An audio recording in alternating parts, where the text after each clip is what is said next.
You and Rygar, viewers. The legendary warrior of Argool must defeat the evil king and his army of dangerous beasts.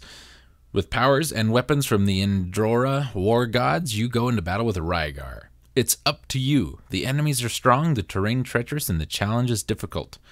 The sun is setting and Rygar is depending on you. Rygar's exploits were once confined to arcades, but now he is battling the forces of evil everywhere. Join forces with Rygar, viewers. Tecmo put out this game. You know Tecmo. Back in 1987.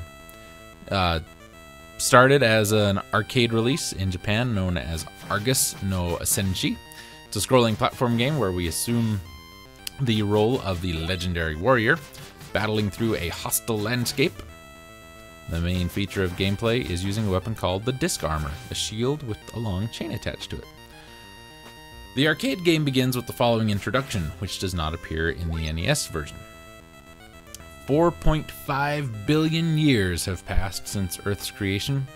Many dominators have ruled in all their glory, but time was their greatest enemy, and it defeated their reign. And now a new dominator's reign begins.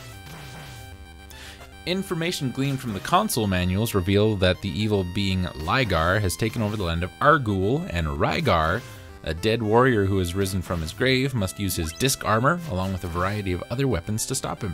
The console version's clues and limited dialogue are given in the form of large, sage-like men encountered in stone green temples throughout the game. In the Japanese original, references to Rygar and Rygar are one and the same because the Roman syllables Ly and Rai come from the same Japanese character. In this version, the hero is only referred to as the legendary warrior, while both Rygar and Rygar refer to the main villain. Can I back that up? No, that's just what it says. This game was ported to the Sharp X68000, the Commodore 64, and the Sega Master System, in Japan only. The ZX Spectrum 48K, the Amstrad 6128, and the Atari Lynx. It was also included in a compilation of games called Tecmo Classic Arcade for the Xbox, and the arcade version has been re-released on the Virtual Console. The Atari Lynx version closely followed the arcade version, however, the layout of some of the rounds were different and there were only 23 rounds. The NES game is based on the arcade game loosely. It was released in 1987 in Japan and a year after that in the States. In this version, the player sends the title character, who did not have a proper name as we talked about, through a number of fantastic settings with the ultimate goal of defeating the evil King Rygar in order to restore peace to the realm of Argool, Argos in the Japanese version. To accomplish this goal, Rygar must visit the 5 Indora gods who present him with the essential items needed for completion of the game. Each of the Indora gods is located in a different realm and is almost always guarded by a boss. The player can choose the order in which some stages are played, but since certain items are required to reach new areas, choices are somewhat limited. After playing through the 5 major realms of the game, he must journey to King Rygar's flying castle for the final confrontation. Rygar, the final boss, can be romanized as Rygar. Because of the Japanese, there's no distinction between L and R, but the name is written with the syllable Ra in katakana. The central player character is only known as Senshi in the Japanese version. The main character, in his weapon and much of the enemies remain the same between the arcade and the NES version, but the gameplay in the NES version is quite a bit different.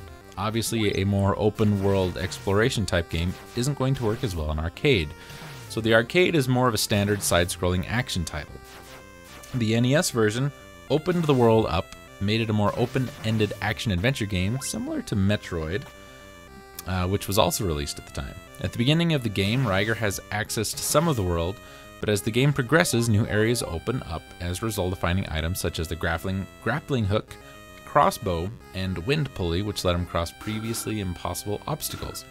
The NES version of Rygar was also more of an action role-playing game. It was particularly notable for its permanent power-up mechanic, which at the time blurred the line between the power-ups used in action-adventures and experience points in RPGs.